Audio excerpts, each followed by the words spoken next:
Good morning student. आज हम करने जा रहे हैं बेटा फर्स्ट क्लास के लिए सब्जेक्ट आपका फिजिक्स है और कोड ए है।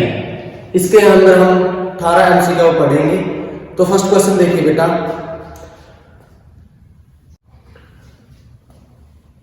ये हमारा फर्स्ट क्वेश्चन है। ये फर्स्ट क्वेश्चन है बेटा हमारा। देखिए इसके अंदर क्या आया है, when the distance between two charge particle is made 1/4 the force between them becomes कितनी होगी। तो समझिए क्या कह रहा है, जैसे हमारे पास चार्ज है, क्या होगा 1 और 1 क्या होगा, उनके बीच में डिस्टेंस क्या होती है आपको पता है, और डिस्टेंस मान लिया हमने, ठीक है। तो पहले कहते हैं कि यदि हम उनके बीच में जो डिस्टेंस है ना, जो आर डिस्टेंस है उसका 1/4 कर दें तो जो हमारी फोर्स बनेगी वो पहले वाली फोर्स से कितनी ज्यादा कम हो सकती है, ज्यादा हो सकती है, वो हमने देखना है। तो जनरली आप फॉर्मूला लिखते हो F = K कांस्टेंट हमने ले लिया, क्या होगा क्या 2 और R स्क्वायर, ये हमारी पहले की फोर्स है। अब नई फोर्स है जो उसको आप ऐसे लिख लेते हैं, उसके अंदर कितना चेंजिंग कह रहा है, K को तो कांस्टेंट है, क्या होगा क्या होगा, और जो R कह रहा है, R का वो क्या कह रहा है 1/4 कह रहा है। तो R को 1/4 करके उसका स्क्वायर कर दीजिए। आप स्क्वायर करेंगे तो आपको जल्दी पता है क्या हो जाएगा, K क्या होगा क्या होगा, और जो R का स्क्वायर कैसे रहेगा, ये 4 का स्क्वायर ऊपर जाएगा तो कितना हो जाएगा, ये 16 हो जाएगा। तो इस F डैश में और इस F में आपको साफ दिखाई दे रहा है कि कितना गुना बढ़ेगी आपकी 16 गुना, ठीक है। तो क्या आंसर आएगा 16 टाइम। तो आंसर क्या हो जाएगा, क्वेश्चन नंबर 2 है। तो इसके अंदर देखिए क्या कह रहा है बेटा, ratio of magnitude of electric force in air and water between any electrons and proton.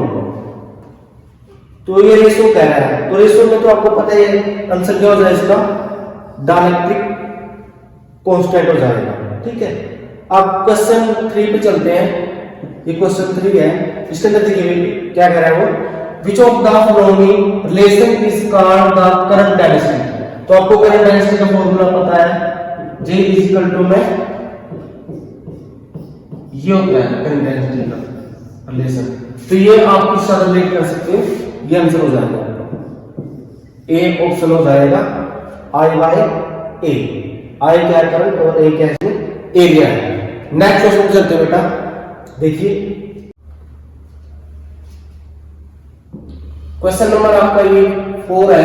इसके अंदर भी क्या कह रहा है, by mistake a voltmeter is connected in a series and ammeter is connected in parallel with a resistance in a electrical circuit, what will be happen to instrument. ये instrument के साथ क्या होगा, आपको पता है वैसे तो जनरली वोल्टमीटर है उसको किस में लगाया जाता है, पैरेलल में लगाया जाता है, ठीक है। और जो हमारा एमीटर होता है उसको किस में लगाया जाता है, सीरीज में। बट उन्होंने उल्टा कर दिया, वोल्टमीटर को किस में लगा दिया, सीरीज में, और एमीटर को पैरेलल में। उनसे पूछ रहा है कि इससे क्या होगा। ऑप्शन दिया उसने कि वोल्टमीटर डैमेज हो जाएगा, एमीटर डैमेज हो जाएगा, बोथ आर डैमेज, दोनों डैमेज हो जाएंगे, ये कोई डैमेज नहीं होगा। तो आपको साफ दिखाई दे रहा है डी इसका आंसर हो जाएगा, नॉन इज डैमेज्ड, ठीक है। अब क्वेश्चन 5 पे चलते हैं। क्वेश्चन 5 के अंदर क्या कह रहा है, what is the relative magnetic probability of a substance whose magnetic sustainability is -1। तो इसका आंसर क्या हो जाएगा 0, और वो सब्सटेंस क्या होगा बेटा, डायमैग्नेटिक होगा। क्या होगा, डायमैग्नेटिक होगा। तो क्वेश्चन नंबर 6 पे चलते हैं। 6 एक न्यूमेरिकल टाइप में दिया है, आसान है। क्वेश्चन नंबर 6 देखिए, ए सर्किट हैज रेजिस्टेंस कितनी देती है बेटा 12 ओम एंड इंपेडेंस कितनी देती है, ये 15 ओम दे रही है। पावर फैक्टर कह रहा है, तो पावर फैक्टर को आपको पता ही है कैसे निकालेंगे, पावर फैक्टर कैसे निकालेंगे, और जो आपकी रेजिस्टेंस है ना उसको इंपेडेंस से डिवाइड दे दो, ठीक है। जो आपकी इंपेडेंस से डिवाइड दे दो तो आंसर आ जाएगा, आर कितनी आपकी 12 है और ये कितनी बेटा 15। तो 3 पे काटेंगे ऊपर क्या आ जाएगा 4 और नीचे 15। तो इसको काटोगे आपको कितनी आ जाएगी 0.8, ठीक है 0.8 आंसर हो जाएगा। तो कहां दिखाई दे आपको, ये देखिए आपने फॉर्मूला क्या लगाया कि जब हम क्या निकालना है पावर फैक्टर ऑफ सर्किट, तो क्या है बेटा ऊपर आपने रेजिस्टेंस लेनी है, नीचे क्या इंपीडेंस लेनी है।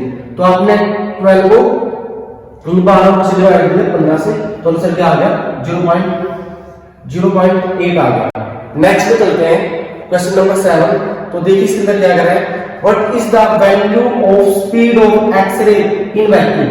वैक्यूम होता क्या होता है बेटा, जहां पर एयर प्रेजेंट नहीं होती, तो वहां पर स्पीड एक्स-रे की क्या होगी बेटा, स्पीड ऑफ लाइट होगी, क्या होगी सी होगी। तो इसका ऑप्शन बी हो जाएगा सी क्या होती है स्पीड ऑफ लाइट है। तो इसके अंदर देखिए क्या कह रहा है, विच डोपेंट या doping can not be used to make germanium as N type semiconductor. वो कह रहा है कि एन टाइप सेमीकंडक्टर, ये जर्मेनियम को हमने क्या बनाना है एन टाइप सेमीकंडक्टर बनाना है, तो इसके लिए हम कौन सी डोपिंग यूज नहीं करेंगे। तो आपका ऑप्शन में हो जाएगा बी, क्योंकि ये क्या है बेटा, ये है ट्राइवैलेंट इंप्योरिटी है, और जब एन टाइप के लिए चाहिए उसको हमने ट्राई की जगह कितनी चाहिए बेटा, हमने पेंटावैलेंट इंप्योरिटी ऐड करनी पड़ेगी। और ये तीनों एग्जांपल किसके हैं, पेंटावैलेंट के हैं। बट वो कह रहा है कि can not B use in an type, तो ये यूज नहीं होगी। तो ऑप्शन आपका क्या हो जाएगा बेटा। क्वेश्चन नंबर बेटा आपका 9 है। देखिए इसके अंदर क्या कह रहा है, type of biasing in the given circuit. ये सर्किट बना हुआ है, ये रेजिस्टेंस लगी हुई है, ये डायोड है, ठीक है। अब देखिए बेटा ये आपकी बैटरी है, ठीक है, तो ये पॉजिटिव है और ये नेगेटिव है। जब हम कहते हैं कि इस डायग्राम को देखकर डायोड किस में लगा हुआ है, तो आपको पता है कि P पॉजिटिव है तो फॉरवर्ड बायसिंग होगी, यदि नेगेटिव लगा तो रिवर्स बायस हो जाती है। तो इस डायग्राम में आपको दिखाई दे रहा है तो जो P हमारे किसके साथ कनेक्ट है, पॉजिटिव के साथ, तो क्या होगी फॉरवर्ड बायसिंग। यदि इसके निशान चेंज कर देता तो क्या हो जाती है रिवर्स बायसिंग। आपको डायग्राम देखकर ये बताना है, ठीक है। नेक्स्ट क्वेश्चन पे चलते हैं, क्वेश्चन नंबर 10 है। इसके अंदर देखिए क्या कह रहा है, the magnitude of saturation photoelectric current depends upon. Photoelectric current किस पे डिपेंड करता है, तो आपको ये आर्टिकल में मैंने कराया हुआ है, ये किस पे डिपेंड करता है, इंटेंसिटी पे। क्वेश्चन नंबर 11 है। इसके अंदर देखिए बेटा, if h is a plank constant the momentum of photon wavelength 0.01 angstrom, ठीक है। तो उस आपसे क्या मांग रहा है, मोमेंटम मांग रहा है। तो आपको फॉर्मूला पता ही है, हमने मोमेंट क्या होता है लैम्डा, h क्या होता है प्लैंक कांस्टेंट, और p क्या होता है मोमेंटम। तो मोमेंटम को इधर ले जाएंगे h बाय लैम्डा, और लैम्डा कितना दिया हुआ आपको 0.01 एंगस्ट्रॉम, ठीक है। तो h और 0.01 और एंगस्ट्रॉम की वैल्यू कर लेंगे 10⁻⁻10 होती है, ठीक है। तो आपको पता है ये ऊपर जाएगी, कितने हो जाएगा बेटा, ये 10 जीरो, ये दो पहले जा चुकी है, ऊपर जाके प्लस हो जाएगी, तो कितनी हो जाएगी 10⁻12 h। h क्या है प्लैंक कांस्टेंट है, ये आपका क्या हो जाएगा मोमेंटम हो जाएगा, ठीक है। इस फॉर्मूले में ये 2 जीरो ऊपर लेगी, पहले चली गई थी, ठीक है, क्योंकि पॉइंट हटाए तो 2 जीरो पहले थी, और माइनस की जो थी 10 जीरो ऊपर चली गई, तो कितनी होगी 10⁻12 h आ गया। h क्या है प्लैंक कांस्टेंट, और p क्या है यहाँ पर आप कह सकते हो मोमेंटम, ठीक है। नेक्स्ट क्वेश्चन नंबर 12 देखिए बेटा, इसमें क्या कह रहा है, volume of nucleus is directly proportional to. जो वॉल्यूम होती है न्यूक्लियस को किस पे डायरेक्टली प्रोपोर्शनल होती है, वो एटॉमिक नंबर पे नहीं मास नंबर पे होती है। किस पे होती है, मास नंबर पे, ठीक है। क्योंकि आपको पता है इसका आंसर क्या हो जाएगा, ये कैसे आया समझाते हैं मास नंबर पे।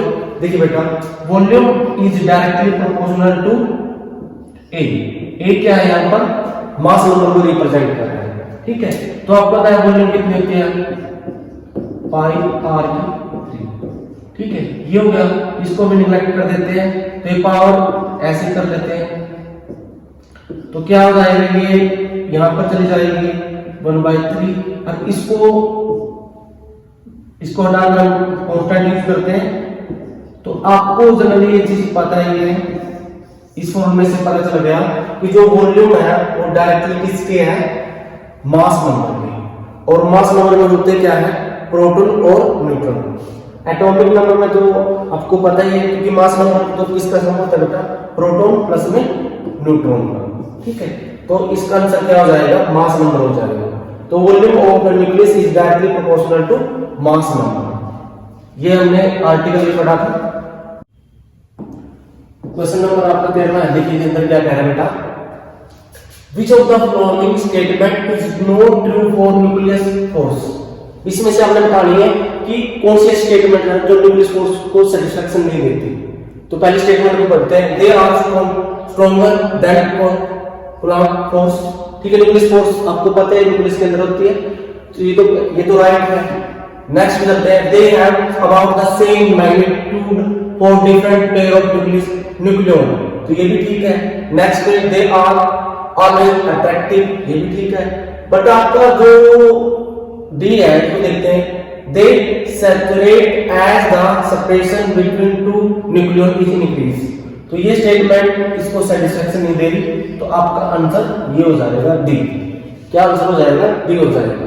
ठीक है, नेक्स्ट पे चलते हैं बेटा, क्वेश्चन नंबर 14 है। देखिए इसके अंदर क्या कह रहा है, in Young's double slit experiment the film slit is found to be, क्या है beta, if the entire apparatus is immersed, मतलब इसके अंदर लिक्विड के अंदर डाला जाता है, रिफ्रैक्टिव इंडेक्स क्या होता है, mean the no film slit will B.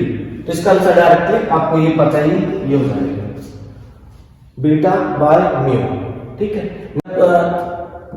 Question number 15 से जो 18 है, टू स्टेटमेंट दी जाती है इसके अंदर, एसएस रीजन वाले क्वेश्चन को हो जाता है। इसके अंदर आपको दो स्टेटमेंट देगा, वो आपसे कहता है कि ये बताइए कि क्या दोनों ए और आर ट्रू है।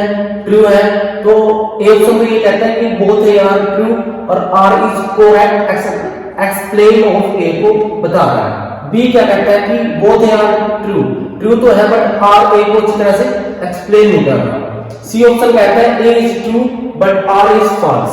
भाई ए तो ट्रू है बट आर फॉल्स है। डी कहता है कि ए इज फॉल्स और आर इज आल्सो फॉल्स। तो अपने देखना है दोनों स्टेटमेंट को पढ़कर कि कौन सा ऑप्शन आएगा, ए आएगा, बी आएगा, सी आएगा या डी आएगा। तो क्वेश्चन 15वां क्वेश्चन देखते हैं बेटा, और सेकंड स्टेटमेंट को देखते हैं, no two electric line of forces can intersect each other. ये बात ठीक है। उसके बाद tangent at any point of electric line of forces giving the direction of electric field, ये बात ठीक है। और R है वो A को अच्छी तरह से एक्सप्लेन कर रही है, तो जो इसका आंसर हो जाएगा, आंसर A हो जाएगा। A आंसर में हमने क्या पढ़ा था, A आंसर में पढ़ा था जैसे कि both A and R true and R is the correct explanation of A। ठीक है, नेक्स्ट पे चलते हैं बेटा। नेक्स्ट पे देखिए क्वेश्चन नंबर 16 है। देखिए वो क्या कह रहा है, light travel faster in the glass than air. तो ये बात तो रॉन्ग है। उसके बाद air is denser than glass, ये भी रॉन्ग है। तो दोनों में रॉन्ग वाला ऑप्शन क्या था, इसका जो आंसर हो जाएगा वो आंसर हो जाएगा आपका A is false, R is also false. तो इसका आंसर क्या हो जाएगा बेटा, डी हो जाएगा, क्योंकि दोनों स्टेटमेंट क्या है, रॉन्ग है। ठीक है, क्योंकि आपको पता है ग्लास के अंदर तो जो हमारी लाइट है वो ज्यादा ट्रैवल नहीं करती। ठीक है, तो उसके बाद देखिए बेटा क्वेश्चन नंबर आपका 17वां है। तो क्या कह रहा है, देखिए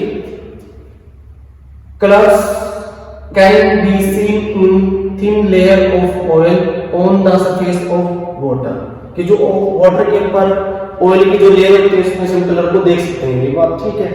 white light is compose of 7 colour, जो व्हाइट लाइट होते हैं वो 7 कलर होते हैं। ये बात ठीक है। बट जो आर है, आर ए को अच्छी तरह से एक्सप्लेन नहीं करता। ठीक है, तो ये क्वेश्चन, इसका आंसर क्या हो जाएगा, इसका आंसर जाएगा बेटा B, both A R true है, बट जो आर है, R is not correct explanation of A. ठीक है, तो इसका आंसर क्या हो जाएगा बेटा, इसका आंसर हो जाएगा, आप डायरेक्ट इसका लिख सकते हो बी। ठीक है, क्वेश्चन नंबर आपका बेटा ये 18वां है, तो इसके अंदर देखिए क्या कह रहा है वो, impact parameter for scattering of alpha particle by 180 is 0। ये बात ठीक है। उसके बाद देखिए, zero impact parameter means alpha particle tends to hit the centre the nucleus.